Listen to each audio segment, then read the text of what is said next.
What's up, guys? Dylan here, and today I'm going to talk about why busy is just an excuse.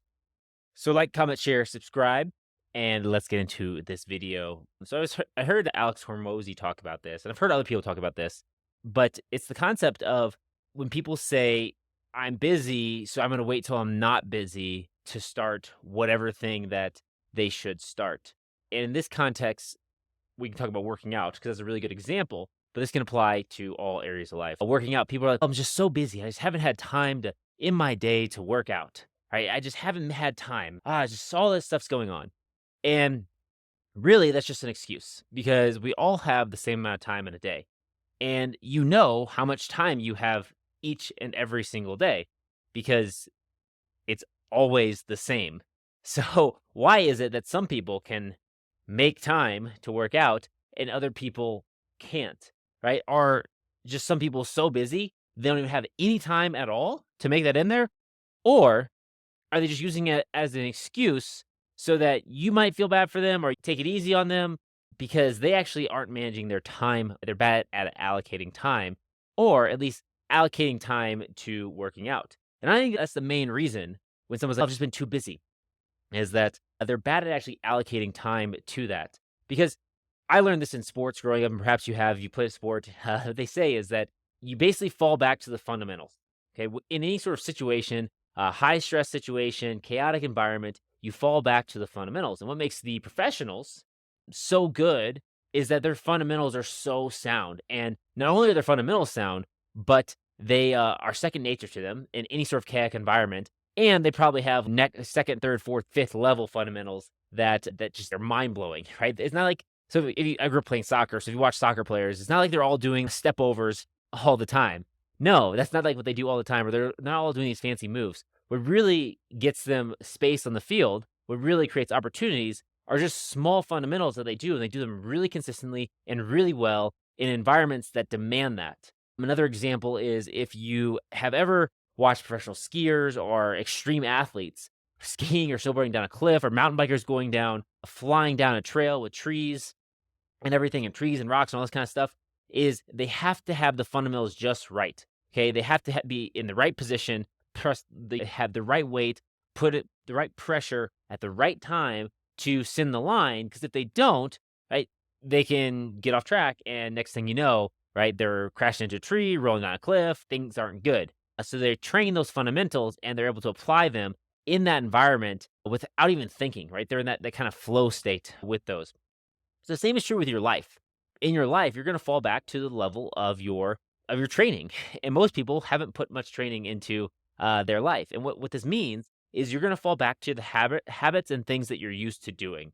Right, you're going to fall back to the things that you've trained your body and mind to see as normal. And if you haven't been training your body and mind to see working out as normal, it's going to be one of the things that you don't have time for, you're too busy for when you are busy. I'm not saying people can't have chaotic lives and things are busy. I'm just saying that, like, when you understand that, you can start training, working out, or whatever the important thing is into your life, into your routine. And what will happen is what you'll notice, and if you really are serious and really are honest with this, is that you'll notice that you will have to cut out something else that has been taking time up in your day, but that probably isn't serving you very well. So maybe that is scrolling TikTok for an hour.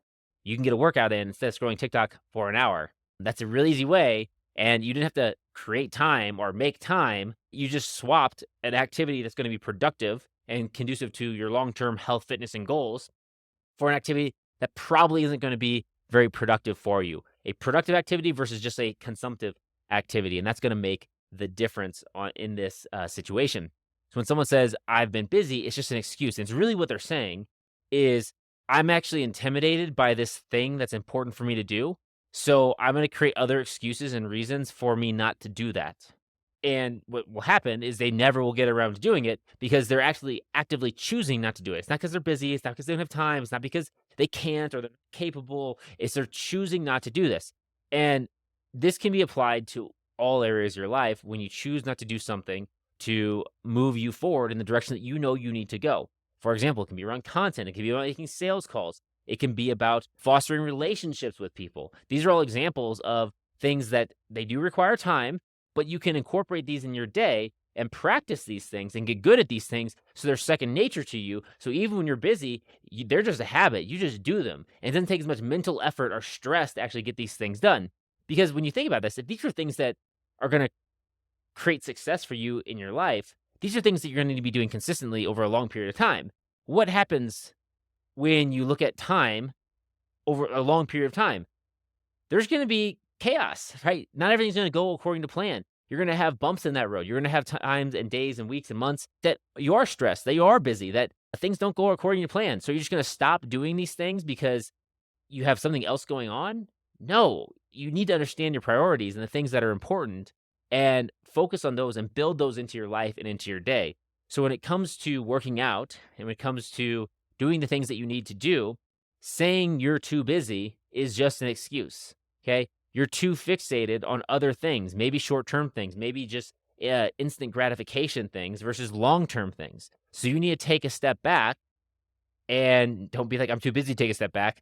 Everyone has an hour before bed that they can generally, that you don't just fall asleep as soon as your head hits the pillow. Generally, you take an hour before bed and really think about this stuff and make a plan and start building this into your life, building this into your routine so that nothing gets in the way with it. So busy is just an excuse, right? It's just something people say when they want to deflect, when they don't actually want to do the work, when they don't want to put the time in to do something, or they're intimidated. They'd rather say, I'm too busy. I have other things that are important that I have to get done versus this other thing because I'm afraid to admit I've failed and I'm failing every single day that I don't do that thing that I need to do. I'm afraid to admit the current state of my existence, the current state of my being.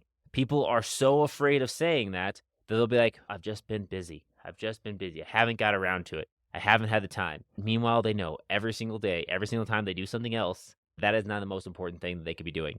So busy is just an excuse. So hopefully this video you found this helpful. Let me know what you think in the comments below, and I'll catch you in the next one. Peace.